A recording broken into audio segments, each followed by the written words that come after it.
In the summer of 1683, the most powerful military force on the face of the earth was marching west. It had crossed the Bosphorus from Asia into Europe with 250,000 soldiers, more men than most European cities had citizens. It had burned villages, taken slaves, and left a trail of scorched earth across Hungary that refugees were still fleeing weeks later. And at the end of that march, the target, the prize, the reason for the entire campaign was one single city: Vienna, the capital of the Holy Roman Empire, the gateway between the Ottoman East and Christian Europe. If Vienna falls, everything falls. Rome, Paris, London. The entire civilization of Christian Europe rested on the question of whether the walls of one Austrian city could hold. This is the story of the Siege of Vienna, 1683. The siege that nobody in Europe believed could happen. The alliance that nobody thought was possible. The cavalry charge that nobody saw coming. And the 59 days that decided the fate of Western civilization. To understand why 250,000 Ottoman soldiers were marching toward Vienna in the summer of 1683, you need to go back 150 years, to a day in 1529 when the greatest sultan in Ottoman history stared at these same walls and turned away. Suleiman the Magnificent. The most powerful ruler of the 16th century. The man who had taken Belgrade, conquered Hungary, driven the Knights of St. John from Rhodes, and stretched the Ottoman Empire across 3 continents.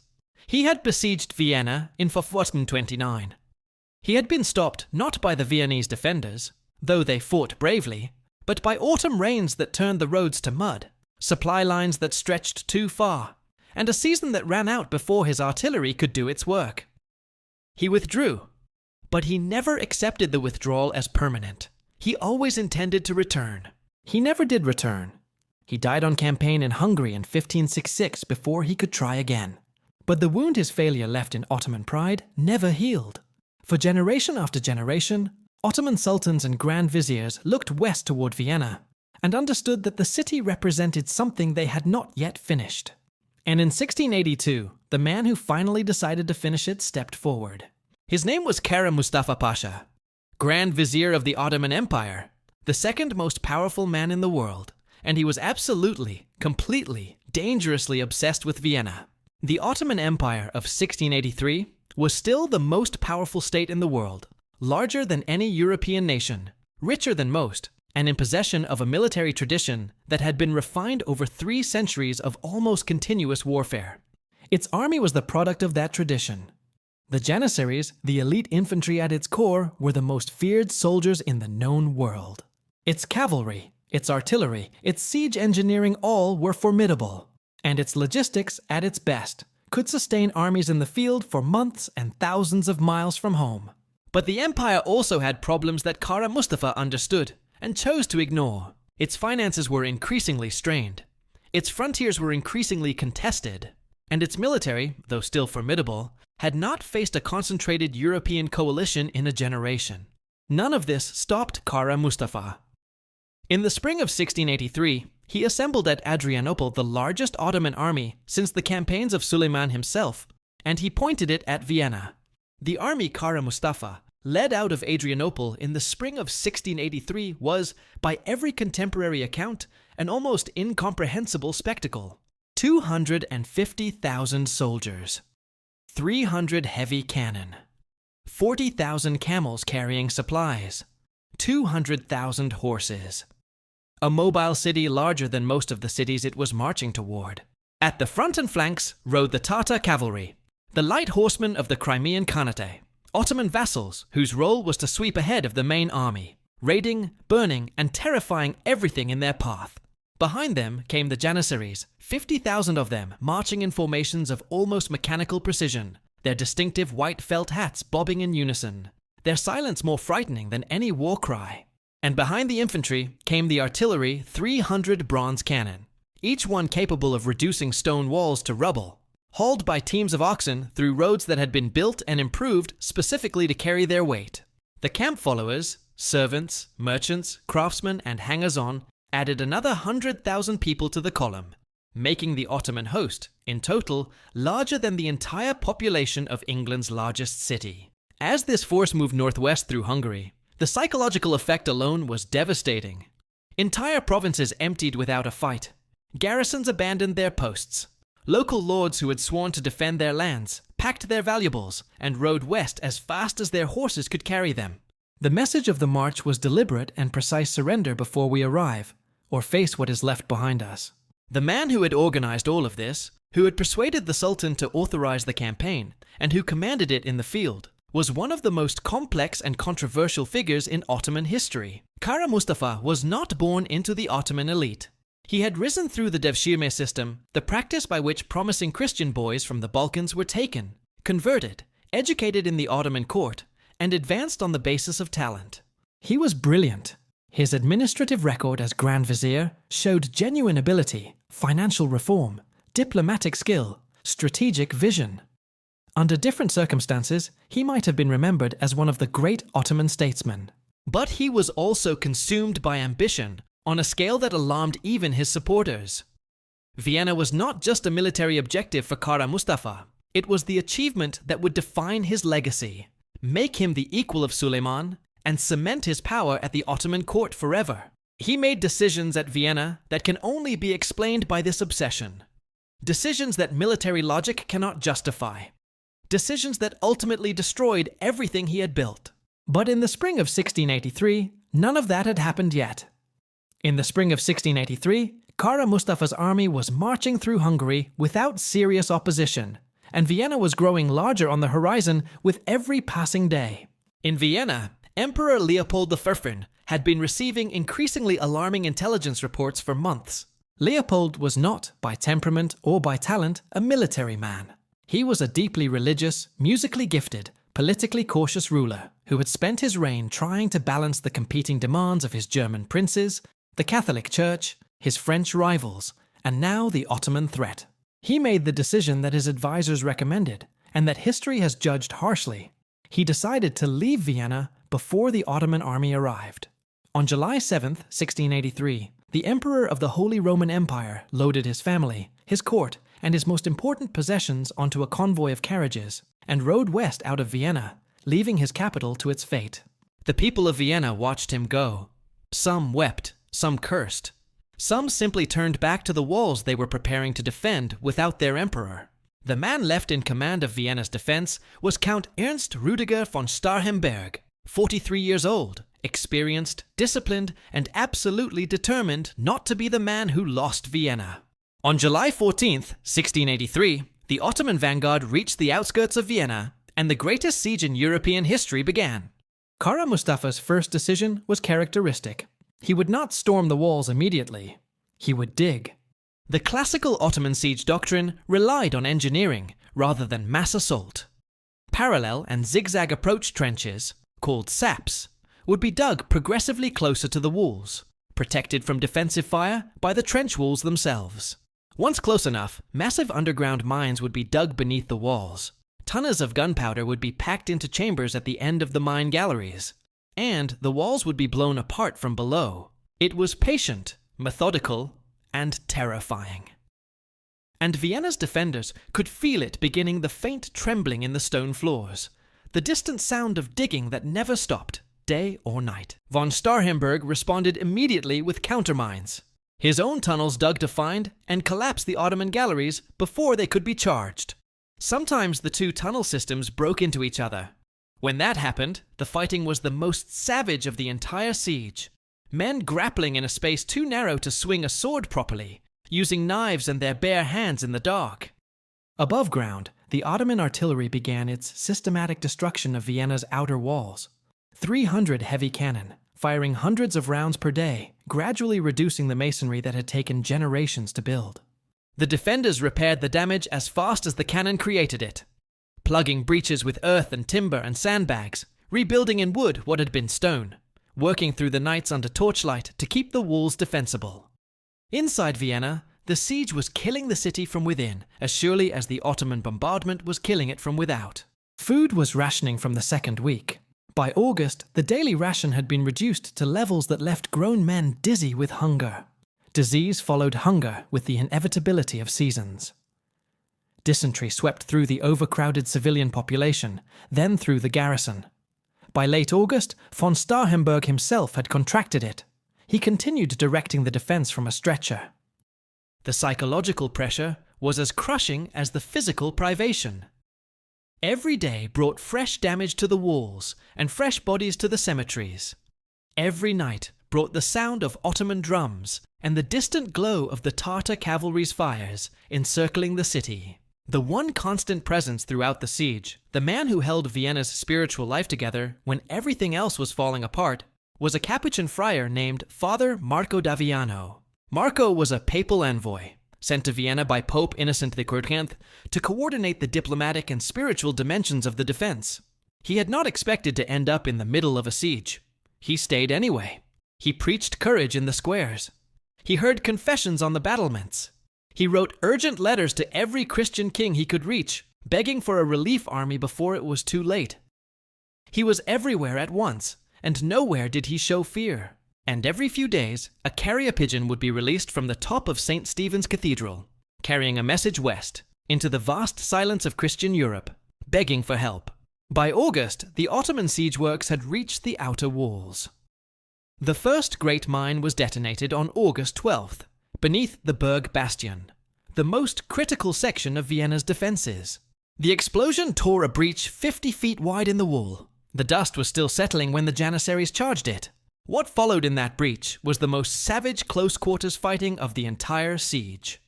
Viennese soldiers threw themselves into the gap and held it, literally shoulder to shoulder, against Janissary assault after Janissary assault. They held, by margins so thin that historians still marvel at it. But the walls continued to crumble. By late August, the Vienna's outer defenses in several sections had been reduced to rubble held together by sandbags and willpower. Kara Mustafa could see the end approaching. He still refused to mount a full assault. His obsession with taking the city intact for looting made him hold back when a full assault might have finished things quickly. This decision, to wait for the walls to collapse completely rather than storm them now, would become the most consequential mistake of his life. While Vienna was dying by degrees, something extraordinary was happening in the courts and capitals of Christian Europe. Pope Innocent XII had been working for years to assemble a Christian alliance against the Ottoman threat. He had contributed money, diplomacy, and moral authority to the cause. Now, with Vienna under siege, the moment of decision had arrived for every Christian ruler in Europe. Most of them hesitated. King Louis XIV of France, the most powerful ruler in Christian Europe, did nothing. He was actually in secret communication with the Ottomans, preferring a weakened Habsburg Austria to a stronger Catholic alliance. The German princes dithered. The Republic of Venice was still negotiating. England was irrelevant. Spain was exhausted. And then, from the northeast, one man answered without hesitation. Jan III Sobieski, King of Poland. The finest military commander in Europe. A man who had spent his entire military career fighting the Ottomans and who had no doubt at all what was at stake. Sobieski had fought the Ottomans his entire adult life. At Khotin in 1673, he had won the greatest Polish military victory in a generation, destroying an Ottoman army twice the size of his own. He understood their tactics, their strengths, and their weaknesses better than any other European commander alive. He signed the Treaty of Alliance with Leopold and the German princes. He promised to march south with everything Poland could field. And then he did something that no one expected. Something so extraordinary that it became, in itself, one of the great moments of the campaign. He went to his cathedral and prayed, and then he went to war. On September 1st, 1683, Sobieski led his Polish army south from Krakow. He had approximately 27,000 soldiers, cavalry heavy, magnificently equipped, and moving with a speed that surprised everyone who witnessed it. He knew that Vienna might have only days left. Every hour of march was a calculation against the time the city could hold. On his march south, Sobieski was joined by the German contingent forces from Bavaria, Saxony, Franconia, Swabia, and the Habsburg Imperial Army itself until the combined relief force numbered approximately 80,000 men. The Ottoman intelligence network, which was normally excellent, had completely failed to warn Kara Mustafa about the size and speed of the relief army's assembly. On September 11th, 1683, The combined Christian relief army reached the crest of the Kahlenberg, a forested ridge overlooking Vienna and the entire Ottoman encampment below. What they saw below them was staggering. The Ottoman camp alone was larger than most European cities, a vast organized settlement of silk tents, bazaars, artillery parks, and animal pens that stretched across the entire plain. Beyond the camp, Vienna was visible battered, smoke-stained, several sections of its walls clearly damaged, but the flags of the Habsburg eagle still flying from its towers. Sobieski studied the ground below him for hours. He understood immediately what the terrain required and what his cavalry could do. That night, on the Kahlenberg Ridge, Father Marco d'Aviano celebrated Mass. 80,000 soldiers, Poles, Germans, Austrians, Bavarians, Saxons, knelt together in the darkness on that ridge and prayed. Below them, the fate of Europe glowed in the light of 200,000 Ottoman campfires. What each man was thinking in that moment, we cannot know. But what each man did the following morning, we know exactly. At 4 in the morning on September 12th, the Allied army began to move. The German and Imperial forces on the left and center began their descent of the ridge slopes, crashing into the Ottoman positions that defended the approaches to the main camp. For hours, the battle was brutal and uncertain. The Ottomans defended their positions with skill and determination. The Allied forces made slow, grinding progress, suffering significant casualties with every ridge and stream crossing. Inside Vienna, the defenders heard the sound of the battle on the ridge and understood what it meant. Men who had not slept properly in weeks stood on the walls and watched the smoke rising from the Kahlenberg slopes with a hope so desperate it was almost painful. By mid-afternoon, the German and Imperial forces had cleared the Ottoman defensive positions and reached the open ground north of the main Ottoman camp. The moment of decision had arrived. Sobieski had been waiting for exactly this moment. He had held his Polish cavalry on the ridge all morning rested, fresh, ready. And now he released them. The Polish winged Hussars led the charge. They were the finest heavy cavalry in the world, armored from head to foot, carrying 18-foot lances, riding the largest war horses in Europe. And the wings mounted on their armor created a sound as they rode, a deep mechanical roar that contemporary accounts describe as unlike anything else on a battlefield. 20,000 of them crashed into the Ottoman rear. The Ottoman army, 250,000 strong, veterans of decades of imperial campaigning, broke. Completely. Instantly. Within minutes of the Hussar charge hitting their rear, the camp was in full flight in every direction. Kara Mustafa fled south on a black horse, leaving behind everything: his treasury, his campaign records, his green silk banner of the Prophet, his correspondence, his personal household goods, everything. Inside Vienna, the defenders heard the Ottoman drums change rhythm and then stop. They heard the new sound of the Ottoman camp in panic. And then the gates of Vienna opened for the first time in 59 days. On September 13th, 1683, King Jan III Sobieski rode into Vienna. The scenes were described by every eyewitness as indescribable. Soldiers who had held the walls for 59 days wept openly. Old men fell to their knees in the streets.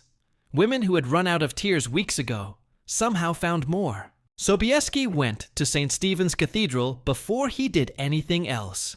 He dismounted alone and walked inside and knelt at the altar. The great warrior making himself small before something greater. What he found in Vienna was a city that had nearly destroyed itself to survive. Nearly a third of the garrison was dead or wounded. The civilian population had suffered terribly from hunger and disease. Entire sections of the walls lay in rubble. Von Starhemberg, still sick with dysentery, had to be helped to his feet to receive Sobieski. He had held Vienna through 59 days of siege with 11,000 soldiers against 250,000 attackers, while ill for the last 3 weeks of it. There is no adequate word for what that required of him. For Kara Mustafa, the reckoning came swiftly. Sultan Mehmed IV received the news of the defeat with cold fury. He had staked the empire's prestige and treasure on this campaign. He had trusted Kara Mustafa with everything. And Kara Mustafa had lost everything. On Christmas Day, 1683, with whatever dark symmetry that date carries, Kara Mustafa Pasha was strangled with a silken cord in Belgrade by imperial messengers acting on the Sultan's orders. His head was sent to Constantinople as proof of execution. The man who had marched 250,000 soldiers to the gates of Vienna, who had been the second most powerful person in the world 6 months earlier, ended as a head in a velvet bag. The Ottoman army never recovered its strategic momentum in Europe. The defeat at Vienna set in motion a cascade of reverses that would continue for decades. Hungary, which had been under Ottoman occupation for a century and a half, was liberated within a decade. Belgrade fell to Habsburg forces. The Ottoman Empire began the long, slow retreat that would end 2.5 centuries later with the dissolution of the Sultanate entirely. The Siege of Vienna is the hinge point of modern European history. If Kara Mustafa had won, if Sobieski had arrived a week later, or if von Starhemberg's garrison had broken a week earlier, or if a single mine had destroyed the right section of wall at the right moment, the history of Europe would have been unrecognizably different. Vienna itself, the coffee houses, the music, the architecture, the culture that Beethoven and Mozart and Brahms would build in, all of it existed because 11,000 soldiers held for 59 days, and a Polish king chose to ride to someone else's rescue. And the Vienna we visit today, the city of Mozart and Freud and Klimt and coffee houses and Christmas markets, that city exists because of what happened on September 12, 1683. History is not inevitable. It is made by the decisions of individuals at specific moments. Sobieski deciding to march, von Starhemberg deciding to stay on his stretcher and keep giving orders, Marco d'Aviano deciding that faith was more powerful than fear, the nameless soldiers who threw themselves into the breach and held it with their bodies. Every city in Western Europe that exists today, every library, every cathedral, every university, every coffee house, stands on the foundation of what those people chose to do on those 59 days in Vienna. The Ottoman Empire is gone. The Habsburg Empire is gone. The political world of 1683 has completely dissolved into history. But Vienna stands. And in Vienna, in the coffee houses and the cathedrals and the concert halls, something of those 59 days still lives. That is what was saved. That is what was worth saving. And now you know how close it came to being lost.